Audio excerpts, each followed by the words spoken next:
Well, hello there, my America's Most Wanted, and welcome back to 31 films of Halloween Day 4.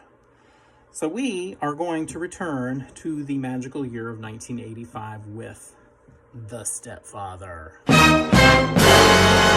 And The Stepfather was directed by Paul Joseph Rubin, who gave us some films like Dreamscape, The Good Son, and Sleeping with the Enemy. Now, The Stepfather is a slasher film, even though it doesn't kind of fall into that traditional sense of slashers in the 80s, where some crazed killer got a creepy-ass mask on, and he bumping off these teenagers who should know better one by one. So it's a little more, and I hate using this word, but it's a little more elevated, I guess, above that in a way. But The Stepfather starts out with the camera panning over this like picture perfect dream home in the suburbs. You know, where there's a husband and wife, 2.5 children, rover in the front yard, and got flower beds in the windows. Well, as the camera goes past one of these lovely flower beds in the window, we see this scraggly looking dude with jacked up hair and a big old froofed out beard. Got blood all over him. Something is amiss. So he gets himself all spick and span, gives himself a trim, gives himself a shave. He goes from America's Most Wanted to Father Knows Best. Let me assure you, ain't nobody gonna be buying him a mug on Father's Day that says #1 Dad. No. When he leaves upstairs, like all looking debonair in his outfit, I mean, he went from like a serial killer to like some college professor. He comes downstairs and there's like bloody handprints on the wall, and then the camera frames onto the living room, and it's like a massacre in there. Like everybody dead. And he done it too. It's his whole family. Oh, ghastly. But he don't care.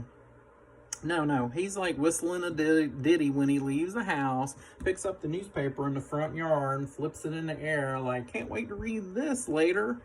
And he goes off to his little job. Well, the movie moves in time 1 year later, and we're introduced to Stephanie Main.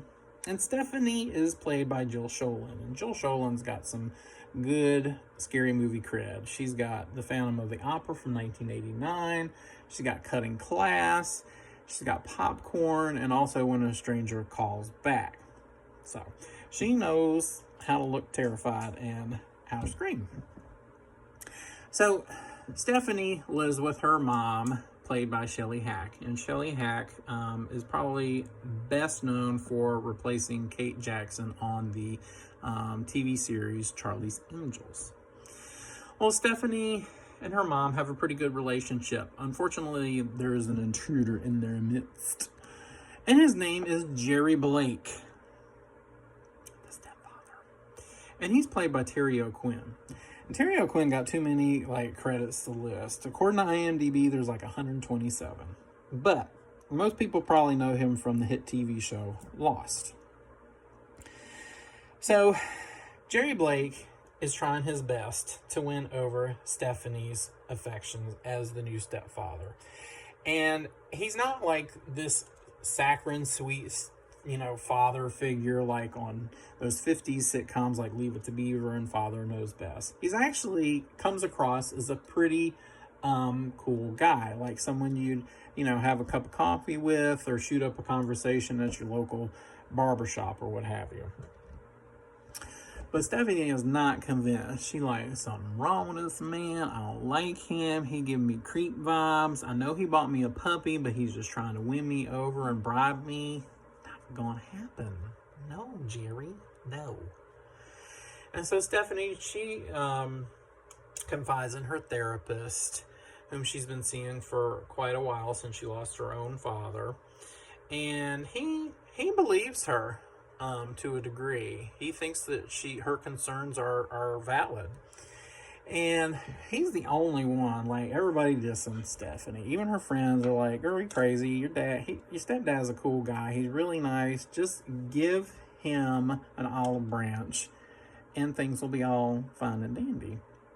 And even her mother's like, you're just, no, just like settle down and accept him. But Stephanie is like, hell no, I ain't accepting nobody like him.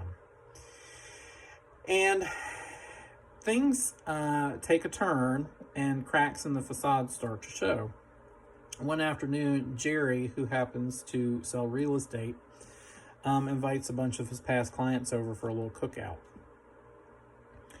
Well, they're talking about this article in the paper about a year-old murder that took place in his family. And the reason this article is in the paper is because the brother of one of the victims has enlisted the help of an officer and a journalist to try to track down this guy who killed his family. Well, Jerry sees this article in the paper, and he is all like flipping out like, oh shit, the jig is up. And so he goes down to the basement and has himself like this temper tantrum. He's all like pounding on shit and like having a fit and saying, we need to have some order around here. What you ordering? A Big Mac? Well, I don't know what kind of order you talking about. You need some fries? Anyway, Stephanie happens to be down in the basement getting some ice cream out of the fridge and witnesses the whole thing. And she's all like, 911, we have an emergency. But Jerry tries to play it off like, I'm just letting off steam, you know, people drive me crazy at my job, that's all it is. And she's all like, I don't know about this. So she tries to do some digging, and it all leads to it leads to really nothing, because Jerry has intervened and trying to make her think that, yes, he is this perfect dad. So she tries to come around one day, and she says she apologizes for her behavior, you know, and wants to give him a chance. And of course he apologizes to her and says, well, maybe we can bury the hatchet. Oh yeah, you can bury the hatchet all right. In your hand, Stephanie. Run. Run, don't walk. Don't collect $200. Run. So as the movie progresses, more things start to unravel. And it gets to the point where Jerry don't even know whose family he with. He's all like, who am I here? Where are my flashcards? What's my name? And the movie really does a good job of keeping the viewer invested in these characters. They're not like one-dimensional. You really do care about Stephanie and hoping that she survives this whole onslaught with her new stepfather. So I'm going to give the Stepfather 4 pumpkins. And this movie did really well at the box office, and it actually spawned 2 sequels. Terry O'Quinn is in the second one, but not in the third one. So, again, 4 pumpkins. Check it out.